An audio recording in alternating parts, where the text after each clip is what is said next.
Welcome back, it's me, Lou. I'm here for another action figure unboxing and review, and today we are looking at the Marvel Legends X-Men Siryn.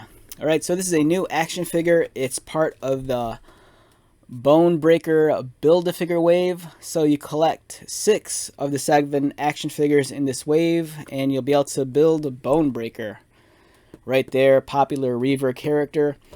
So I have almost all these figures minus Maggot. I'm expecting him in the mail later today from Amazon.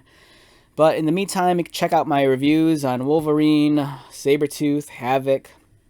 And sometime later this week, I'll post up reviews on Darwin, Vulcan, and Siryn. So we have the popular X-Force character Siryn right here, also known as Teresa Cassidy. She's the daughter of the X-Men character Banshee. She was also romantically linked to Deadpool way back when. I think they had a very on and off relationship.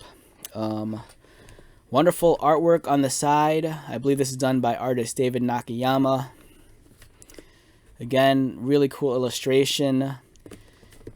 Inheriting her mutant sonic scream from her father Banshee and raised by her criminal uncle Black Tom Cassidy, Teresa Cassidy forges her own heroic path with X-Factor as Siryn. So she's served time with X-Force, she's served time with X-Factor. Popular character, really fun looking action figure. I do have one minor complaint about the figure, and we'll talk about that in a second.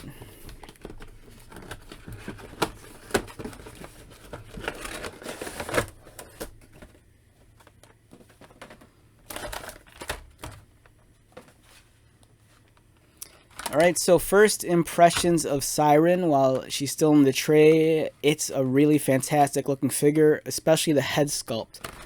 But the head sculpt is what I kind of have a problem with, and we'll talk about that in a little bit. She comes with an extra pair of hands, as you can see, splayed out hands. So if you want her flying around and you don't want the closed fists, just pop those suckers in. We have the Build-A-Figure piece for Bone Breaker. It's half of the tank. This looks great. I really can't wait to put this together.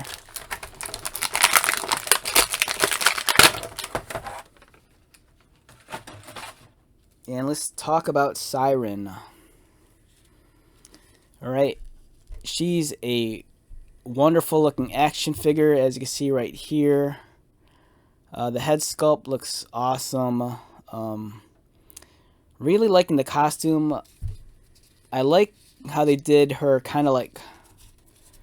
She's almost kind of like a flying squirrel, or kind of like what Spider-Man has with those flaps. It's much like her dad. You know, he kind of has like that wings or cape that's kind of like cut to be like wings, which are attached at the cuffs of her sleeves. But it's really cool. Now, the problem I have with this figure in general is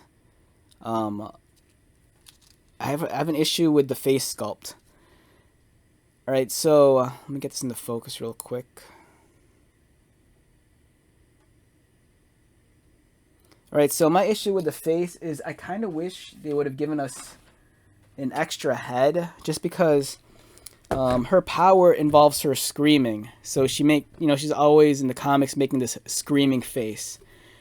Now, I have an idea why they didn't give her the screaming face. If you've seen some of the Black Canary figures that DC and Mattel have given us throughout the years, and it looks really weird with, you have a female character kind of giving you this screaming face with her mouth wide open like that.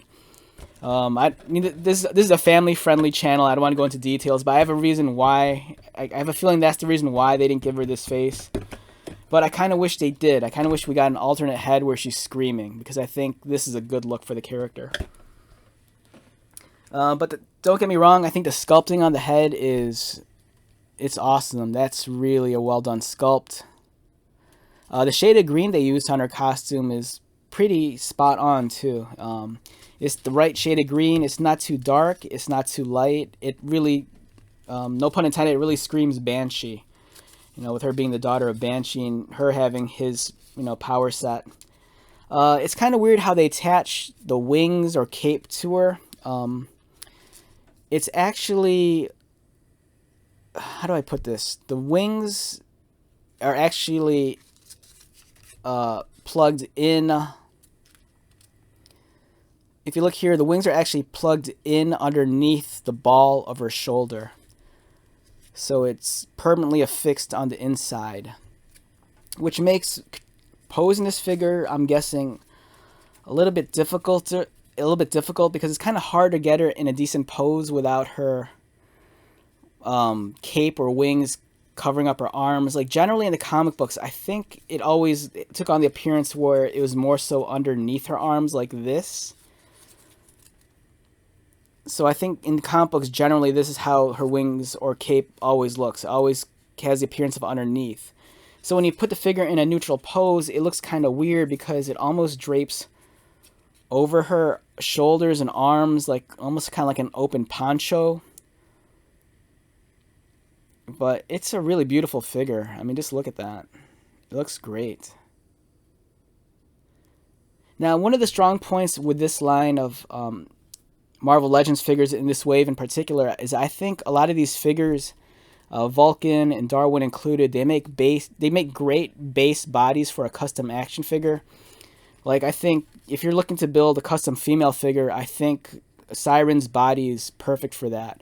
Her costume is very limited in terms of like embellishments. You just kind of have these cuffs around her ankles and you just remove that and you have a great base body. So if you want to make, a different female superhero, this is a great body to work off of.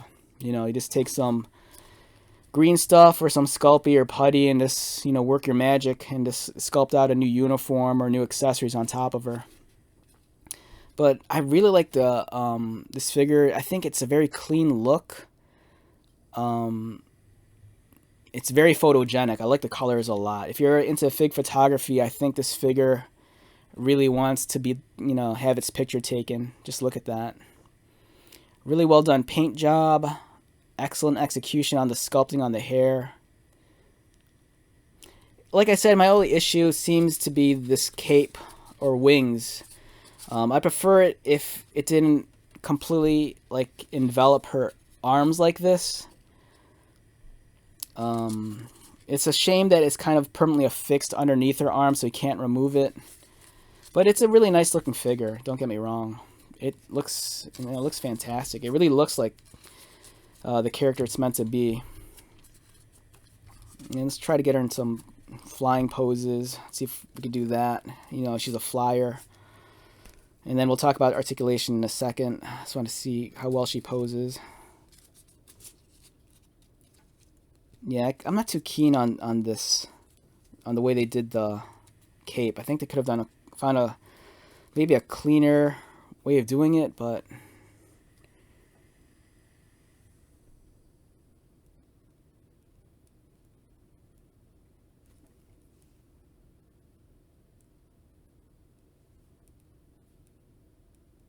yeah, that looks great.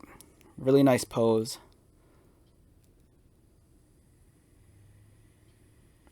Okay, let's talk about articulation on Siryn. I think I've been kind of running off a tangent a little. Alright, so as we stated earlier, beautiful head sculpt, as you can see there. She looks a little tired in the eyes. I kind of wish they'd, make her look a little bit more aggressive. She looks a little too peaceful right now, especially for a character that's constantly screaming in the comic books, or she's, she also seems like she has a lot of fire in her. So this as nice as the sculpt is, it kind of feels like they could have done a little bit more to make her look a little bit more expressive and portray the emotion that she normally carries in the comics. Her head rotates. She looks down really far. She looks up. It's kind of hindered by the hair here. The sculpting is it's kind of like a harder plastic, so it's not really going to provide any give or flex. Her arms rotate up. Again, the cape wings kind of deal kind of get in the way.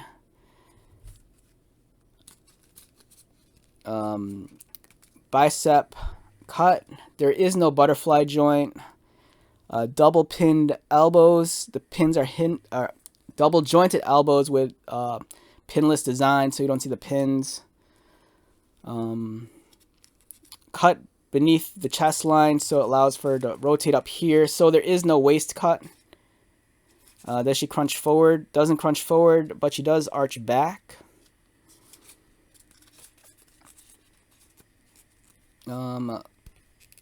Legs kick up about there. They kick out about there. Thigh cut right here. Pinless design for the double jointed knees and ankle articulation.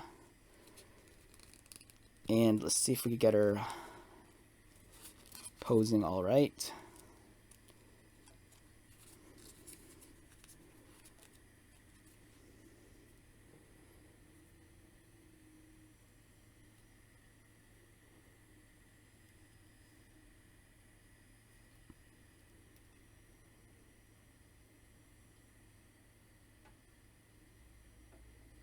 Yeah, excellent figure all around.